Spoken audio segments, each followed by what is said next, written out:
be good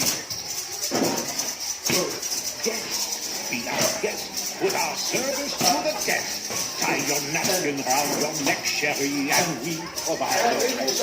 If we do hors d'oeuvre, why, we only live to serve. Private rest. You don't believe me? Tradition. No, you're doing it all wrong! You're not doing it like me! Welcome back. Thanks for joining us. It's nice to see you again. We're glad you're here. Please be our guest. No. Be their guest. That's right, Becky. Be their guest. In fact, that's the theme of this informational video. This month, we'll discuss how to be a good guest while serving here in Kenya. We'll discuss how to be a visitor in someone's home and or community. We'll talk about culturally appropriate clothing, as well as the importance of understanding and embracing flexibility. So please, be our guest as we explore being their guest. Lindsay, where are you pointing? Well, there's a bunch of Kenyans over there. Hi everyone! Today on Living Live with Lindsay, we have a special guest joining us who's going to teach us how to be a guest in the country of Kenya. Ooh. Here is my special guest. This is Ferdinand Madegwa. Yes. And he's going to make sure we are the best guests that we can be when we're here. Wow. So, Mr. Madegwa, Yes. would you please explain to me how to be a good guest in someone's home? Wow, that's nice. As a good guest, you come in and say hi to the person. How So- are you? This is the Kenyan way of greeting. This is the Kenyan way of greeting. So I should always shake someone's hand to that's- greet them. Yeah, that's the best way. Good. Okay, Yeah. thank you. Welcome. And then if I come in and we've greeted each other, what if I'm offered some chai? Oh, when you're offered some chai, the chai will be brought to you, Okay. and you have to take it the way it is. Okay. You should not. In Kenya, they always welcome people, and they feel warm when we have a visitor. Yes. So here, when you are given some tea, you must take the You tea. must take the tea. Yes. Now let's sit. Let's have a seat. Wow, thank you. What if the tea is made with milk Mhm. and I cannot drink milk? It Wow. hurts my stomach. What if that's a problem for me? They will put aside the milk tea, and then they'll make you some strong tea. Okay, so I just need to ask. That's the black tea. They'll The make black you tea. black tea. Yes. So I just tell them beforehand. I Yeah. say I don't take tea with milk. Yeah. Okay. That's the best way. Then you tell them I'll have black tea. Okay. And black tea will be ready for you. And they won't be offended. No. That's okay. Yeah. Okay. Now what about lunch? What if I'm offered lunch? Oh, lunch. The most food that is served in Kenya is ugali. Uh-huh. Yes. Ugali is from corn. Yes. In Kenya, we call it maize. Yes. So we have some maize and meat, maize and fish, ugali and fish. We have maybe rice. Yeah. When you are offered, you also have to I have to take lunch. it. Yeah, because they know human beings feel hungry. Yes. And they have to put something in their stomach. Yes. Yes. And now the traditional way of eating ugali is with your hands. Yeah. Do I have to eat it with my hands? No. Okay. It depends who Okay. you are. Okay. You can have a spoon and a fork. Okay. Yeah. So that's okay. I'm not going to hurt anyone's feelings if I eat it with a spoon and a fork. No problem. You will not hurt anyone. Perfect. Yes. Now, when going into someone's house, do I have to remove my shoes? It depends. Okay. But it depends. That's maybe if the person lives in town, most of them clean their house. Maybe it has that, it is well varnished, so they need cleanliness. Okay. But others will just enter with the shoes, no problem. Okay. Yeah, it depends with whom you are visiting. Will the owner of the house tell me if I should remove my shoes? No. So should I just remove them unless they tell Yeah. me not to? Yeah. Okay. Yeah. That's very the best helpful. one. Okay, so start to remove your shoes, but then if they say it's okay, leave them, Just enter inside. then you just leave Yeah. them. Perfect. Thank Yeah. you.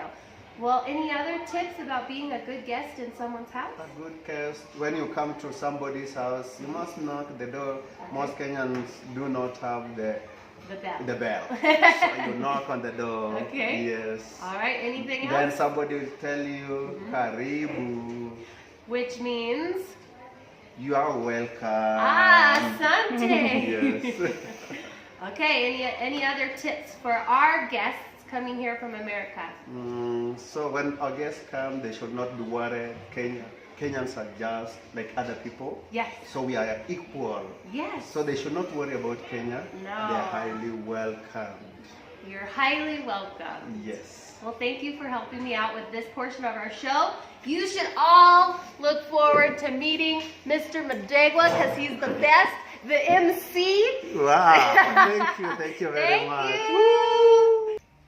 Today we are at Eldo Jamii Primary School in Longus in Eldoret, Kenya. And for today's guest we have Lindsay Chamberlain. Come on, Lindsay.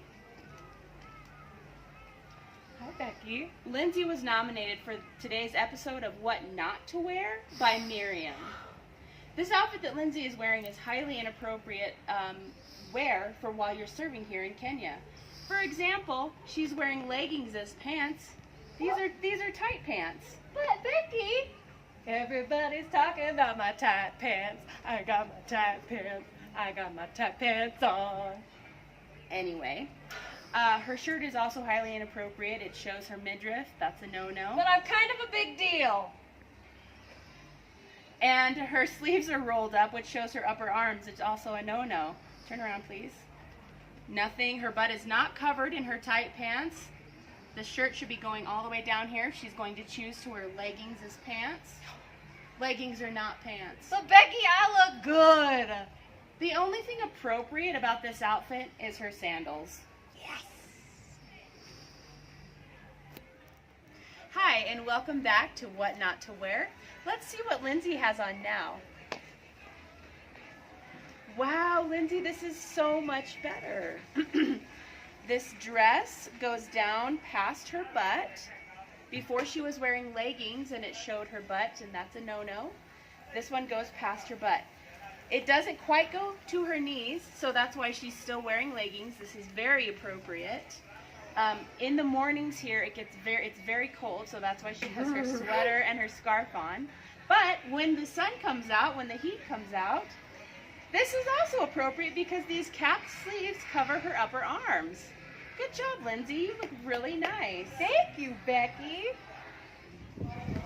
And now we have an example of something appropriate that a man might wear while they're here. It's okay to wear jeans as long as they're nice and they are accompanied by a nice shirt like this. Most of the teachers here will wear slacks and a nice button-down shirt. That's also appropriate. And then some nice shoes. Speaking of shoes, when you come here, it's going to be June, which is the rainy season. So keep in mind that you may have to wear rain boots, and you should probably pack a light rain jacket with you. Let's recap that episode of What Not to Wear. It was a specific example for the education team. And keep in mind that what you wear in the classroom, if inappropriate, has the potential to distract the learners. Of course, the medical team will be wearing scrubs, and if you're coming to do manual labor, you'll want to wear something you can work and move around in. The most important thing is to remember to be respectful and to dress for the work that you'll be doing. That's right, Lance. The teachers here all dress professionally, and out of respect, it would be nice, if you can, if you would all attempt the same. At least the professional side of casual. I have a personal story to share about how this applies in my life. In 2015, I came to Kenya for the first time with Kizimani, and during the first week we were here at Jamii doing our VBS, and I was placed in grade 2. Now, I had only packed pants, and shirts to wear. Everything was appropriate. My butt was covered, my arms were covered, but I only packed pants and shirts. And on the second to last day, my teacher asked me, "Tomorrow, can you wear a dress?"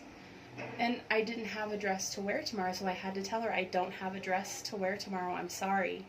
But then I came back the following year in 2016 and I made sure to pack dresses and skirts. I wore a dress or a skirt every single day, and I was with the same teacher and the same kids that year. And my teacher was so happy to see me in a dress. It was just my way of showing respect for the perception that the teachers here have of us.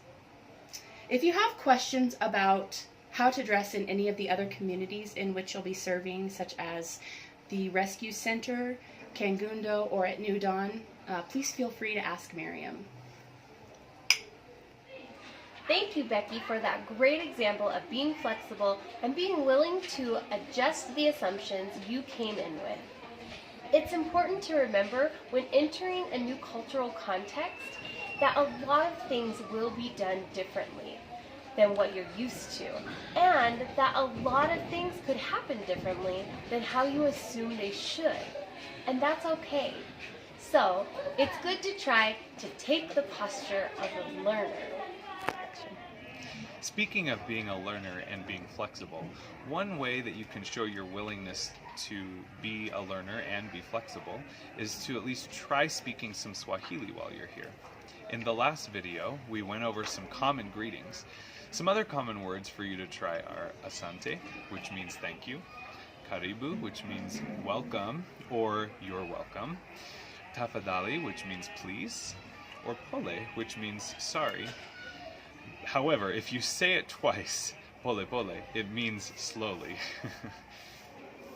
Thanks again for watching our video. We hope you've learned a lot about being a good guest here in Kenya. Speaking of being a good guest, Lindsay, I noticed that you got pretty upset at the beginning of this video when the guys weren't dancing the way that you wanted them to. Well, they weren't doing it my way. Lindsay, maybe you should take a moment and think about what we've learned in this video. How might you have responded differently considering what we've talked about? Well, you're right, Lance. I should have been more flexible. I could have been more willing to learn from them and not get so upset. And just because they weren't doing it my way doesn't mean it was wrong. Exactly. And that's a perfect segue to our next video, which will be intention versus impact. So please, join us next time. Same bat time, same bat channel.